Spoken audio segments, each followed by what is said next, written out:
Hello, my name is Jane Kennedy, and I'm at the Great Famine Voices Roadshow at Quinnipiac University.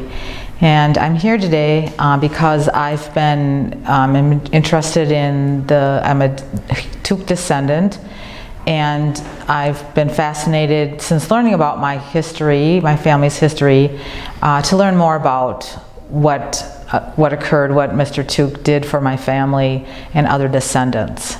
And so I became interested in really digging into my family history in about 2014.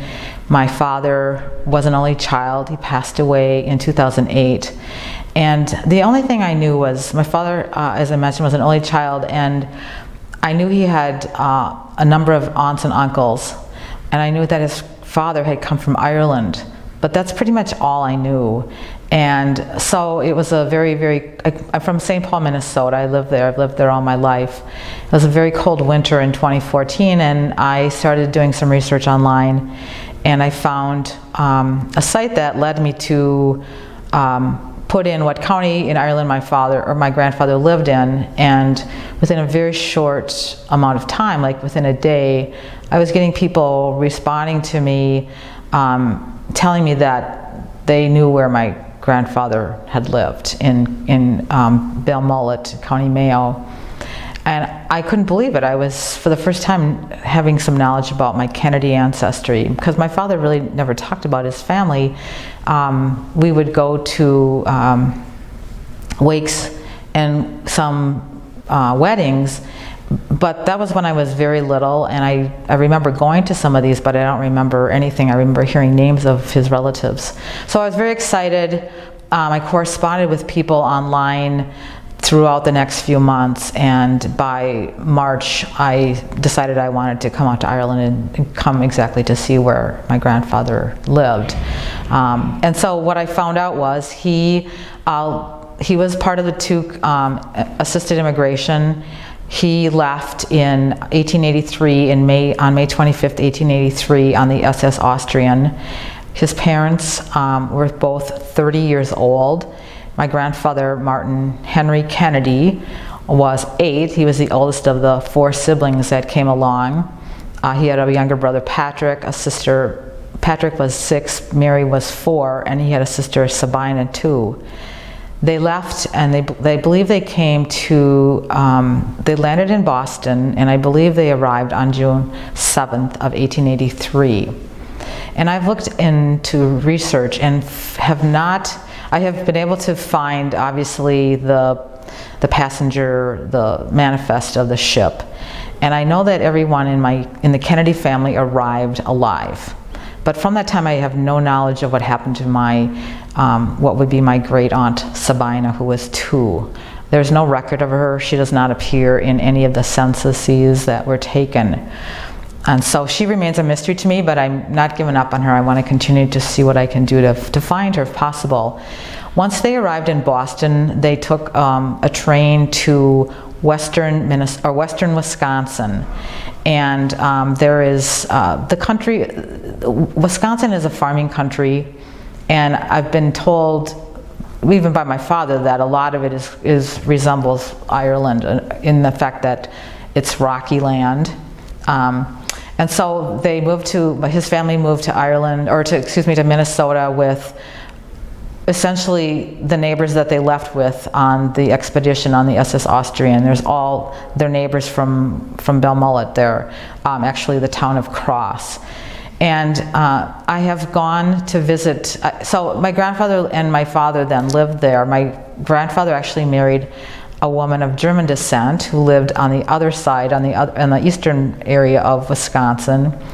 And anyway, my grandfather and his neighbors settled in a town called, actually there were 2 towns, and I believe that they were probably unnamed when they moved there, but they named them, one Erin Prairie, and the other town was named Emerald. So you know that they were very Irish towns. And so in the late 30s, my grandfather and my father, who was now married to my mother, moved to Minnesota, to the metro area. There were more jobs there, and I'm not sure why they moved, but so that's where they lived. That's where my grandfather died. Unfortunately, my grandmother lived there as well, obviously, but I did not get to meet either my grandmother or grandfather because they were both deceased before my parents even married in 1947. But I've heard wonderful things about both of them. I have some photos of them, but that's all I have. And now I feel like being able to find out more about my grandfather's life has brought me closer to that part of my family that has been missing, and I continue to search for Kennedy family members. A lot of my dad's aunts and uncles never married, or he had two sisters who went to Canada and then married there. And I know my dad kept in touch with one of the aunts, or one of his first cousins that lived in Canada, and they did go up to Canada to visit with him once. I have some photos actually of that reunion. But that's pretty much all I have, and like I said, I've been on Ancestry.com and doing research and really trying to find any connection I can to my Kennedy family, because it's important to me. And I think they say, like, in every family there's one person who really has the genealogy bug, and I never thought it would be me, but it is me, and I've really enjoyed it, and I hope I can learn more about my family. I was able to go to visit where my grandfather and my father were born. Not my father, but my grandfather and my great-grandparents were born in Belmullet.